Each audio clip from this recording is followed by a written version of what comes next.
வணக்கம் திரைக்கதை எழுத்தாளர்களே, தமிழ் சினிமா விரும்பிகளே. இப்பொழுது நாம் பார்க்க போகின்ற தலைப்பு ஜானர். மொத்தம் 52 ஜானர் இருக்கு. அந்த ஜானரோட தலைப்பையும் அதில் என்னென்ன தமிழ் படங்கள் வந்திருக்குங்கிறத நான் ஷார்ட் அண்ட் ஸ்வீட்டாக சொல்கிறேன், நீங்கள் கேட்டுக்கோங்க.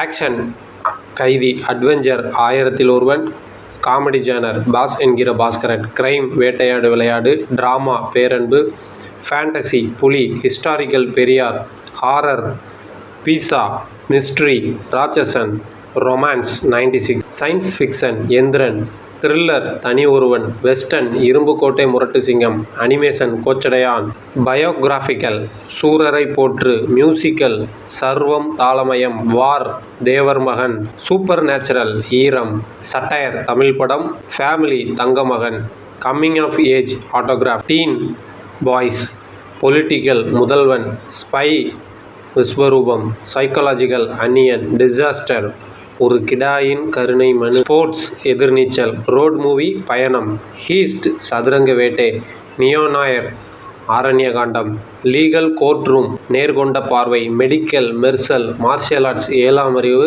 ரிலிஜியஸ் ஸ்ரீ ராகவேந்திரா, மித்தாலஜிக்கல் திருவிளையாடல் 1965 வந்த படம், tragedy Pithamagan, mystery thriller Vidiyum Mun, science fiction horror Jambulingam 3D, dark comedy Jagame Thandhiram, romantic comedy OK Kanmani, action comedy Ghilli, action thriller Dhool, psychological horror Game Over, erotic Sindhu Bhairavi, experimental ஓநாயும் ஆட்டுக்குட்டியும், மோக்குமெண்ட்ரி தமிழ் படம் 2, documentary Marina semi documentary style தான், அர்பன் விண்ணை தாண்டி வருவாயா, period drama Paradesi, feminist Aruvi, LGBTQ Super Deluxe, post apocalyptic Miruthan.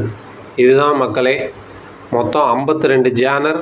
அதில் வந்திருக்கிற தமிழ் படங்கள் எல்லாத்துக்கும் உங்களுக்கு எக்ஸாம்பிள் புரியறதுக்காக நான் சொல்லியிருக்கேன். இதுக்கப்புறம் 52 படங்களோட ஜேனரில் இருந்து ஒவ்வொரு ஜேனரும் எப்படி கையாண்டிருக்காங்க, அதில் வேறு என்னென்ன படங்கள் வந்திருக்கு, அதிலெல்லாம் அந்தந்த ஜேனரோட ட்ரீட்மெண்ட் எப்படி இருக்குது, ஸ்க்ரீன் ப்ளே எப்படி இருக்குது, இது எல்லாத்தையும் நம்ம வரிசையாக அலசி ஆராய போகிறோம்.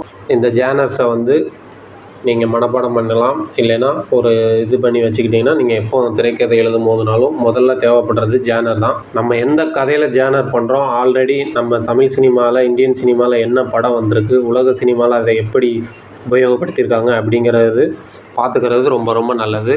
நன்றி, வணக்கம். மீண்டும் அடுத்த வீடியோவில் சந்திப்போம்.